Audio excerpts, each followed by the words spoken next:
جیسے ہی تیسرا دن آتا ہے تمہاری قبر کی زندگی کا، جب 3 دن گزرتے ہیں تمہاری ناک کے ذریعے سے پیٹ کی چیزیں باہر آنے لگتی ہیں، ناک اور منہ سے نکلنے لگتی ہیں، اور 40 دن تو بہت دور کی بات ہے۔ جسموں کا خیال کرتے ہو؟ میں تمہیں بتاتا ہوں اس جسم کی حیثیت کیا ہے۔ یہ جو چمڑی ہے اس کی حیثیت کیا ہے، یہ جو گوشت پوست ہمارے جسموں پر ہے اس کی حیثیت کیا ہے پتہ ہے تمہیں؟ اس کو سجانے کے لیے عورتیں 2-2 گھنٹہ شیشے کے پاس کھڑے ہو کر میک اپ کرتی رہیں۔ اب عورتوں کی طرف سے یہ میک اپ، لالی پاؤڈر اور کنگھیاں بالوں کو سجاتے رہے، اور تم اپنی باڈی کو بناتے رہے جیم میں جا جا کر کے۔ اب اس جسم کی حیثیت سنو، جس دن روح نکلی تمہارے جسم سے اور جب جنازہ لے جایا گیا، قبر میں تمہارے سب سے عزیز لوگ رکھ کر کے آتے ہیں، تختیاں قبر کی بند کر کے آتے ہیں، اتنی چھوٹی قبر کہ کروٹ لینے کی بھی جگہ نہیں ہوتی، ہاتھ پھیلانے کی بھی جگہ نہیں ہوتی۔ آج اپنے پلنگ پر سو کر کے دیکھو کسی کا ہاتھ ٹچ ہو رہا ہے تو نیند نہیں آتی، لیکن قبر میں اتنی تاریک جگہ پر، چھوٹی سی جگہ پر، تنگ جگہ پر چھوڑ دیا جاتا ہے کہ مردہ کروٹ بھی نہیں لے پاتا، پھر پلس اس کو اوپر سے نیچے سے پیٹ سے باندھ کر کے رکھ دیا جاتا ہے۔ تمہیں پتہ ہے اب حکماں نے جو لکھا ہے وہ سنو بزرگوں نے، جیسے ہی تیسرا دن آتا ہے تمہاری قبر کی زندگی کا، جب 3 دن گزرتے ہیں تمہاری ناک کے ذریعے سے پیٹ کی چیزیں باہر آنے لگتی ہیں، منہ کے ذریعے سے آنتڑیاں یا جو بھی اندر کا لیکویڈ ہے سب باہر آتا ہے۔ 5ویں دن کان کے اندر سے بھیجا نکلنے لگ جاتا ہے، یہ جو بھیجا سر کے اندر ہے وہ ختم ہو کر کے سڑ کر کے پیپ کی شکل میں کانوں سے باہر آنے لگ جاتا ہے، ناک اور منہ سے پیٹ کی چیزیں، کلیجہ خون بن جاتا ہے، دیگر چیزیں سب کان اور ناک اور منہ سے نکلنے لگتی ہیں، اور 40 دن تو بہت دور کی بات ہے، 8ویں دن اس کا پیٹ پھٹ جاتا ہے، پیٹ پھولتے پھولتے پھٹ جاتا ہے، اور جیسی پیٹ پھٹتا ہے قبر میں کیڑے پیدا کیے جاتے ہیں۔ تم 1000 کوشش کر لو لیکن وہ کیڑے اسی کے لیے پیدا ہی کیے جاتے ہیں، ان کی غذا ہے۔ وہ ناک سے نکلا ہوا گودا، منہ سے نکلا ہوا گودا کھانے کے لیے کیڑے جمع ہو جاتے ہیں، پورے جسم پر طاری ہو جاتے ہیں۔ پیٹ جب پھٹ جاتا ہے تو اتنی شدید تعفن والی بو آتی ہے کہ قبریں بند ہوتی ہیں، ورنہ کئی لوگ صرف بو سے بیمار ہو جاتے ہیں، کئی لوگ۔ اور یہی ہمارے جسم کی حیثیت ہے، یہی ہمارے جسم کی حقیقت ہے۔ اور چند دن گزر جاتے ہیں کہ اس کی آنکھوں کی پتلیاں لٹک کر کے باہر نکلتی ہیں، اس کی آنکھوں کی پتلیاں باہر آ جاتی ہیں اور گڑے پڑ جاتے ہیں۔ اب جو جسم کے اوپر موجود گوشت ہے اس کو چونٹیاں، مکوڑے اور کیڑے کھانے لگ جاتے ہیں، کھاتے کھاتے 2-3 مہینے کے اندر اس کو صرف اور صرف ڈھانچے کی شکل چھوڑ دی جاتی ہے، ہڈیاں باقی رکھی جاتی ہیں۔ جن بالوں میں تم کنگھیاں کرتے ہیں ان بالوں کی جڑوں میں پیپ پیدا کیا جاتا ہے، ہر بال کی جڑ پیپ بہاتی ہے۔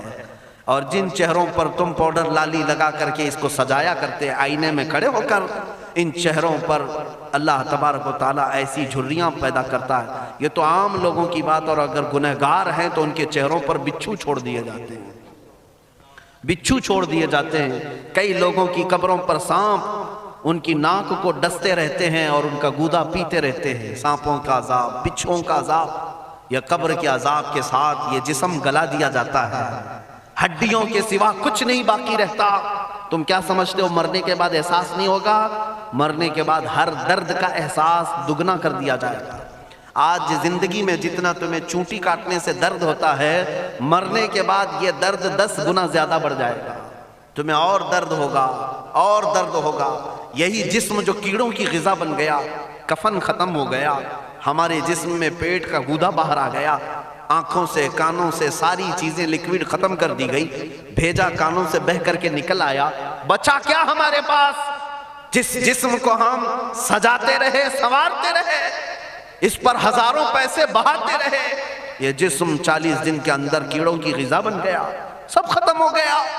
میرے عزیزو، ہر انسان کے جسم کے ساتھ قبر یہی کرتی ہے، قبر دباتی الگ ہے، کیڑوں کا عذاب الگ ہے، بچھوؤں کا عذاب الگ ہے، لیکن یہ سب کے لیے احکام نہیں۔ کچھ وہ بھی جنازے ہیں جب یہاں سے جاتے ہیں تو ہزاروں کی آنکھوں میں آنسو چھوڑ کر جاتے ہیں، ہزاروں کی دلوں کی دھڑکن بن کر کے جاتے ہیں۔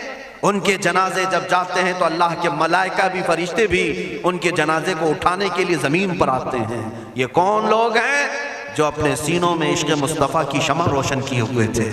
جینا چاہتے تو مصطفیٰ کے لیے، مرنا چاہتے تو مصطفیٰ کے لیے. فاضل بریلوی نے کیا خوب کہا، لحد میں عشق رخ شہ کا داغ لے کے چلے، اندھیری رات سنی تھی چراغ لے کے چلے.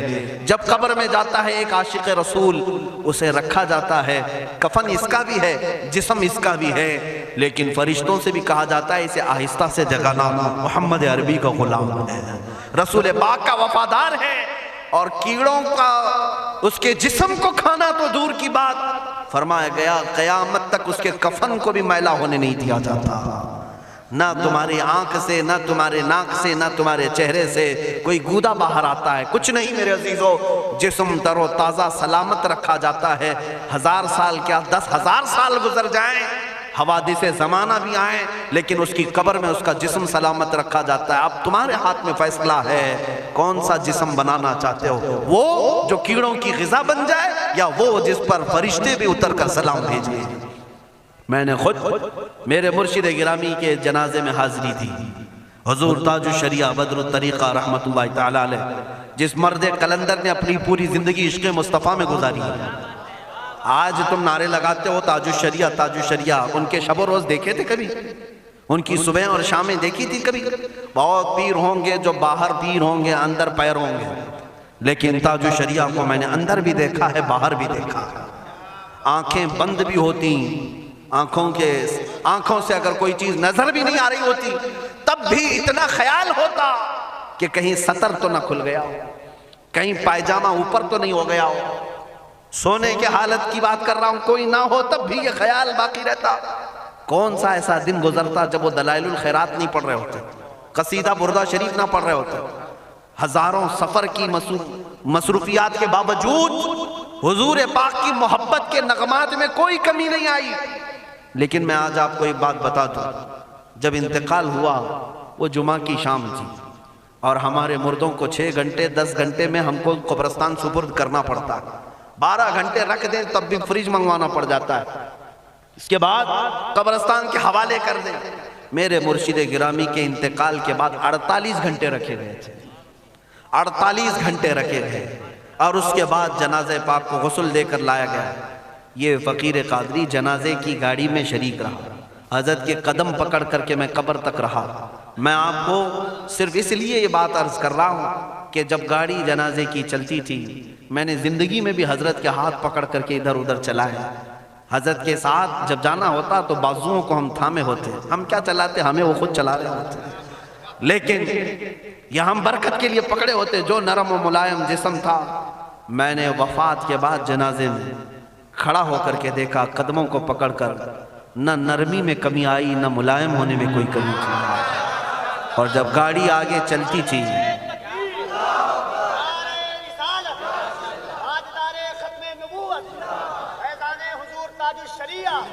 جب آپ گاڑی جنازہ جس پر رکھا ہوا تھا چلتی تھی، تو میرے عزیزو زندگی میں جس طرح جسم نرم ملائم تھا، میں نے دیکھا کہ گاڑی جب اس کے دھڑکے ہوتے تھے ادھر ادھر، تو پیٹ مبارک اور سینے مبارک ویسے ہی ہلتا تھا جیسے کسی زندے کا ہلتا. ہاتھ پر انگلی رکھے تو خون سرک جائے اور پھر اپنی جگہ پر آ جائے. یہ کوئی مبالغے کی بات نہیں کر رہا ہوں، یہ آنکھوں سے دیکھی ہوئی چیز ہے. اور قبر انور میں رکھنے کے بعد جب ان کے صاحبزادے اور داماد نکل کر کے آئے، تو تھوڑی دیر کے بعد ہم نے دیکھا کہ چہرہ خود بخود قبلے کی طرف تھا. ہم اپنے مردوں کو رکھواتے ہیں، لیکن اس عاشق رسول نے اپنا چہرہ پہلے سے قبلے کی طرف کر لیا. یہ کرامات کہیں یا زندگی کی حقیقت کہیں، حقیقی بات تو یہ ہے جو مصطفیٰ کی یاد میں جاتا ہے.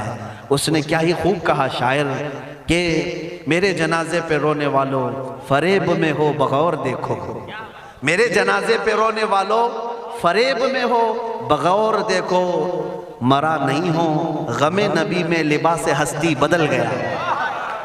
ہاں، مرا نہیں ہوں غم نبی میں لباس ہستی بدل گیا ہوں. ان عاشقوں کا حال یہی ہوتا ہے کہ یہ مر بھی جاتے ہیں، انتقال کر بھی جاتے ہیں، تو بس لباس بدلتا ہے، لیکن زندگی پہلے سے اور بلند ہوتی ہے. عزیزان گرامی تمہیں اسی بات پر میں لانا چاہتا ہوں، کون سی زندگی گزارنا چاہو گے؟ کون سی زندگی؟ یا عیاشوں کی، یا نچنیوں کی، یا مجرا کرنے والوں کی، ان ظالموں کی جو جہنم کی طرف تمہیں لے جانے کے لیے تیار بیٹھے ہیں؟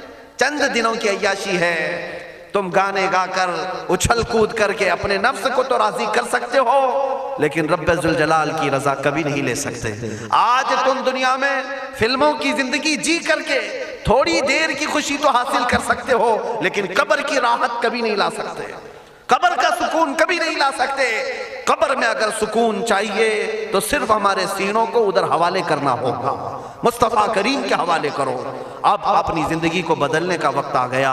اے میرے عزیزو، ناموس رسالت کی حفاظت یہی ہے کہ حضور کے اخلاق کی پہلے حفاظت کی جائے، حضور کی سنتوں کی حفاظت کی جائے، حضور پاک کے نام پاک کی حفاظت کی جائے، ان کی تعلیمات، ان کے احادیث کی حفاظت کی جائے۔ جس طرح صحابہ کرام نے اپنی جانیں قربان کر کے حضور کی عزت کی حفاظت کی ہے، آج وقت آیا ہے ان ظالموں کی طرف نہ دیکھنا، یہ بھونک بھونک کر کے تمہیں جگا رہے ہیں، بیدار کر رہے ہیں۔